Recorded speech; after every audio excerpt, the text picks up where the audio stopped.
Shalom adik-adik, kita jumpa kembali dalam kasih Tuhan Yesus Kristus ya. Pada hari ini kita boleh mengucap syukur, hari ini kita boleh bahagia karena Tuhan senantiasa memelihara setiap kehidupan kita. Ayo kita bersama-sama, kita akan menaikkan ibadah anak sekolah minggu ya. Pada hari ini kita bersama-sama naikkan pujian Apa Kabar. Yuk, dengan penuh sukacita ya. Ayo semuanya.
Pujian kita kepada Tuhan. Mari kita bersama-sama kita berdoa terlebih dahulu. Ayo, lipat tangan, tutup mata. Bapa, di dalam nama Tuhan Yesus Kristus, pada hari ini anak-anak boleh mengucap syukur dan berterima kasih ya Tuhan atas pimpinan dan penyertaan ya Tuhan. Dan kami akan bersuka cita bersama-sama dengan Engkau ya Tuhan. Pimpin sertai dalam rangkaian ibadah anak-anak ini Tuhan, dari awal pertengahan hingga selesainya. Amin ya. Adik-adik tetap semangat ya. Kita akan naikkan pujian kembali di hadapan Tuhan. Tanganku ke depan. Ayo pakai gerakan semuanya. Yuk.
Kalau kita boleh berjalan bersama Tuhan Yesus, mari kita bersama-sama kita naikkan pujian dengan penuh sukacita kembali.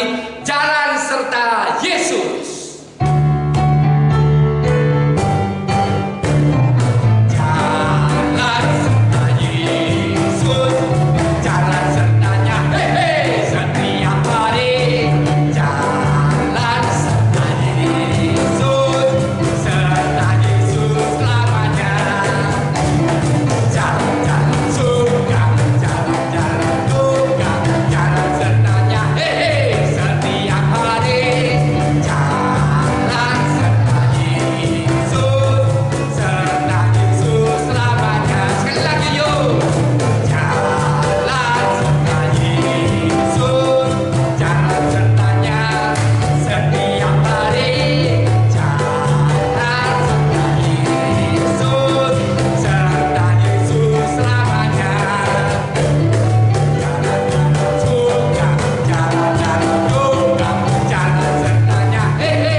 Selamat hari Minggu, selamat kita boleh beribadah kembali.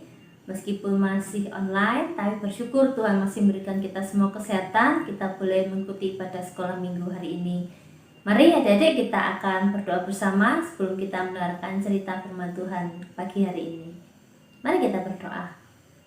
Bapa kami yang ada di surga, terima kasih Bapa untuk hari Minggu hari ini yang boleh kami nikmati. Hari yang baru Tuhan ciptakan bagi kami semua. Terima kasih untuk kesehatan yang boleh kami terima, dan puji-pujian yang sudah kami naikkan ke hadapan-Mu, biarlah boleh menjadi persembahan yang harum di hadapan Engkau Bapa. Itulah sukacita kami, kerinduan kami untuk kami boleh memuliakan nama Tuhan. Dan saat ini kami akan bersama-sama belajar mendengarkan cerita firman Tuhan pagi ini. Bantulah kami supaya dapat duduk dengan tenang, mendengarkan dengan baik, dan kami boleh mengerti akan maksud Tuhan bagi kami melalui cerita firman-Mu ini. Ajari kami anak-anak sekolah minggu GP Kristretes, supaya semakin hari kami boleh semakin berubah menjadi lebih baik lagi, sehingga kami boleh menjadi berkat untuk orang-orang di sekitar kami. Terima kasih Tuhan, semua ini kami serahkan ke dalam tangan-Mu, dalam nama Tuhan kami Yesus Kristus. Haleluya, amin. Nah, adik-adik, hari ini Budiah mau menyampaikan sebuah cerita firman Tuhan. Tentang apa? Tentang ini. Nah, adik-adik tadi sudah melihat gambar sebuah kapal atau sebuah perahu. Ada yang pernah naik kapal? Naik perahu? Bagaimana? Apa yang adik-adik rasakan ketika naik perahu? Wah, seperti bergoyang-goyang ya. Apalagi kalau anginnya sedang kencang, tentunya ombaknya juga semakin besar. Ada lagu kita, kapalku miring. Nah, itu karena angin yang begitu besar sehingga membuat ombaknya juga gelombangnya semakin tinggi. Nah, hari ini kita akan belajar tentang penyertaan Tuhan bagi muridnya. Tetapi murid ini meragukan kuasa Allah. Siapakah dia? Mari kita bersama-sama membuka Alkitab kita. Ada dalam Injil Matius 14 ayat 22 sampai ayat 32. Injil Matius Perjanjian Baru, Matius pasal 14 ayat 22 sampai ayat 32. Di sana ada sebuah judul cerita, yaitu Yesus berjalan di atas air. Nanti adik-adik baca ya. Nah, dalam kisah ini ketika Tuhan Yesus selesai mengajar di atas bukit, dia turun bersama dengan para murid-muridnya. Ada berapa muridnya Tuhan Yesus? Ya, betul sekali, ada 12 murid Yesus. Nah, Tuhan Yesus setelah selesai mengajar di atas bukit, ia bersama para murid-muridnya akan pergi ke tempat yang lain untuk kembali melayani. Tetapi sebelum berangkat ke tempat lain, ke daerah lain, Tuhan Yesus ingin meminta pertolongan Bapanya terlebih dahulu. Dia ingin berdoa sendiri. Nah, oleh karena itu para murid-muridnya diminta untuk berlayar lebih dulu, untuk berangkat lebih dulu. Silahkan kamu berangkat dulu, pergi dulu dengan naik kapal. Saya akan berdoa terlebih dulu, saya akan berdoa sendiri, silahkan berangkat duluan ya. Ada pada ayat 24, perahu murid-muridnya sudah beberapa mil jauhnya dari pantai dan diombang-ambingkan gelombang karena angin sakal. Nah, ketika Tuhan Yesus sudah mulai akan berdoa, ternyata kapal yang dinaiki oleh para muridnya mulai terombang-ambing di tengah lautan.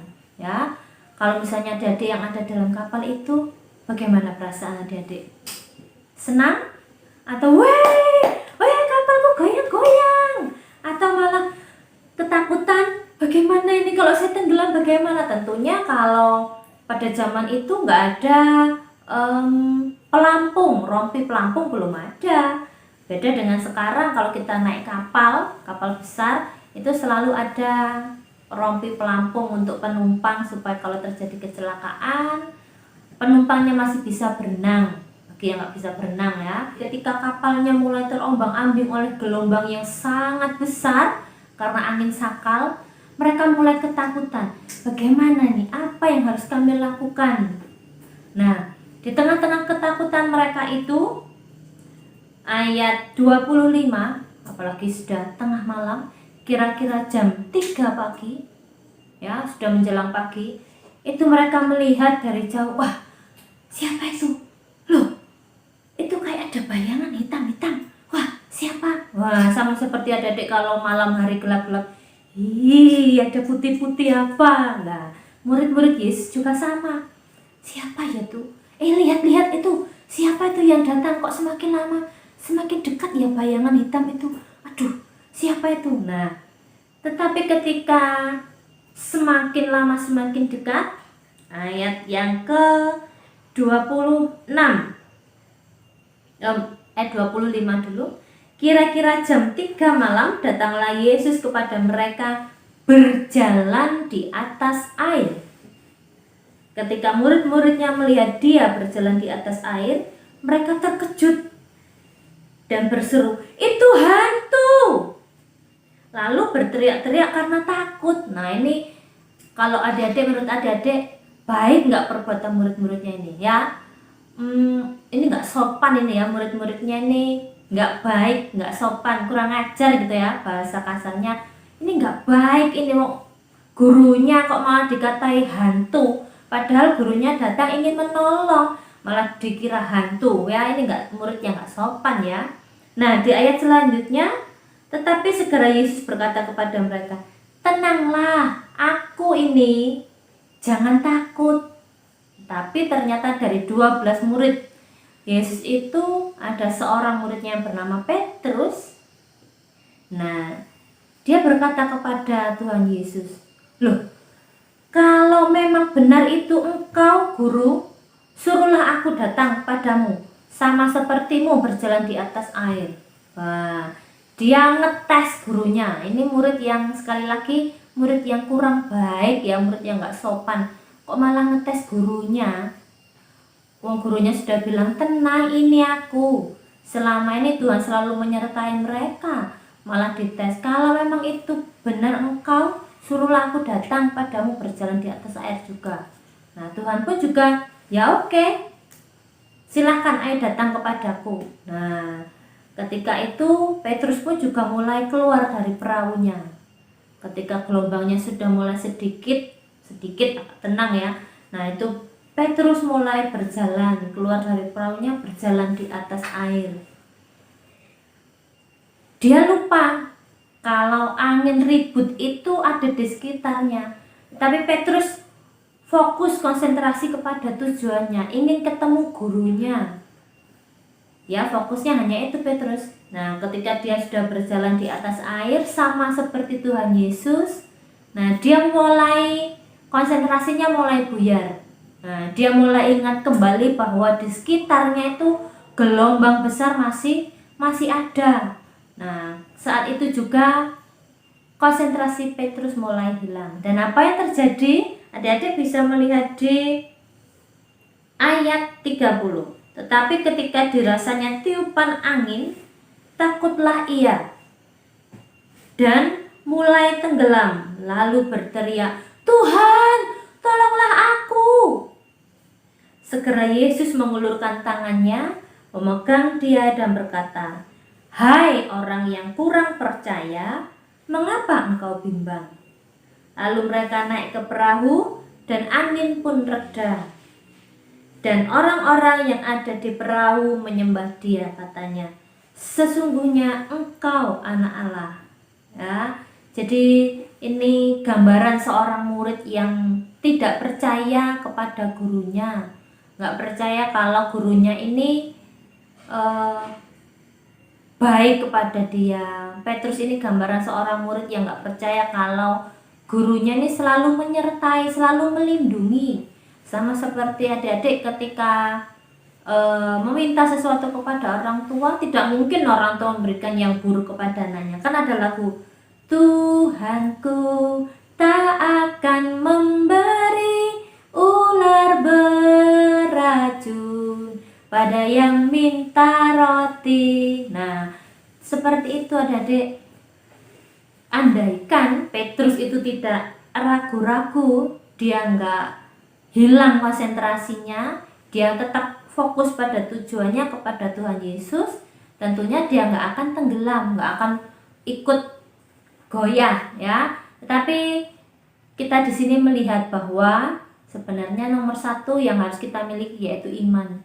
Ketika kita melihat dalam kisah ini, Petrus bisa berjalan keluar dari perahunya lalu sempat berjalan di atas air seperti Tuhan Yesus juga. Nah, itu menunjukkan bahwa konsentrasi atau fokus atau iman kita harus tetap kuat seperti Tuhan Yesus. Percaya dengan penuh iman kalau Tuhan tidak akan meninggalkan kita. Tuhan Yesus sampai ngomong, ini aku bukan hantu gitu ya. Wong gurunya datang untuk menyelamatkan malah dikira hantu. Nah, dari sini kita belajar untuk percaya lebih lagi terhadap kuasa Allah. Seperti seorang bapak sayang kepada anaknya, Tuhan Yesus juga sayang kepada adik-adik semua. Tetap percaya bahwa di dalam keadaan apapun Tuhan selalu menyertai kita. Kita harus percaya Tuhan juga selalu menyertai kita sampai nanti kesudahannya, sampai kalau di ayat Alkitab, sampai pada akhir zaman aku akan terus menyertaimu, menyertai kita semua ya. Jangan jadi seperti Petrus yang bimbang, yang ragu-ragu pada kuasa Tuhan. Mari kita bersama-sama belajar dari kisah ini, belajar semakin mempercayai akan kuasa Tuhan. Karena iman adalah segala sesuatu, bukti dari segala sesuatu yang tidak bisa kita lihat. Kita mengimani Tuhan Yesus itu Allah kita yang hidup. Kita nggak bisa melihat di mana sih Tuhan itu, karena ada dalam hati kita masing-masing. Kita nggak bisa melihat wujudnya Tuhan, tapi kita selalu percaya kita bisa bangun tidur dengan nafas gratis, sedangkan di luar masih banyak orang-orang di rumah sakit yang harus pakai bantuan oksigen, bantuan selang itu yang harganya juga mahal. Imani keberadaan Tuhan yang selalu ada di sekitar kita, menjaga kita dalam segala aktivitas kita, membimbing adik-adik belajar dari rumah, menyertai adik-adik, menyertai orang tua adik-adik semua dalam bekerja sehingga tetap sehat, terhindar dari virus. Ya, kita bersyukur untuk semuanya itu. Kita belajar untuk memiliki iman yang lebih besar pada Tuhan. Ya, mari kita akhiri ibadah kita dengan doa. Jangan lupa ayat hafalannya dihafalkan. Mari kita berdoa. Terima kasih ya Tuhan Yesus untuk berkat firman Tuhan pagi hari ini. Kami bersyukur hari ini kami boleh belajar ketika Tuhan Yesus berjalan di atas air dengan penuh kuasa-Mu. Engkau sanggup meredakan angin ribut yang menyerang akan kapal yang ditumpangi oleh para murid-Nya. Dan ajari kami untuk tidak menjadi seperti Petrus yang meragukan kuasa dan kasih pemeliharaan-Mu, tapi ajari kami menjadi Petrus yang baru. Ajari kami menjadi anak-anak Tuhan yang tetap terus memiliki iman, mempercayai bahwa Tuhan ada bersama dengan kami, menyertai kami selalu bersama keluarga kami semua. Engkau ada membimbing dan menuntun kami senantiasa sampai kesudahan nanti. Terima kasih Bapa. Bantulah kami anak-anak sekolah minggu GP Kris Tretes supaya semakin hari semakin bertumbuh iman percaya kami. Kami semua semakin setia kepada Tuhan, semakin setia beribadah kepadamu, dan kami boleh menjadi berkat dan contoh untuk orang-orang di sekitar kami. Terutama kami boleh menjadi berkat untuk teman-teman dan orang-orang yang belum percaya akan Engkau. Terima kasih Bapa. Ini doa ucapan syukur kami kepadamu. Di dalam nama Tuhan kami Yesus Kristus kami bersyukur dan berdoa. Amin. Baik, terima kasih adik-adik. Selamat hari Minggu. Tuhan Yesus memberkati.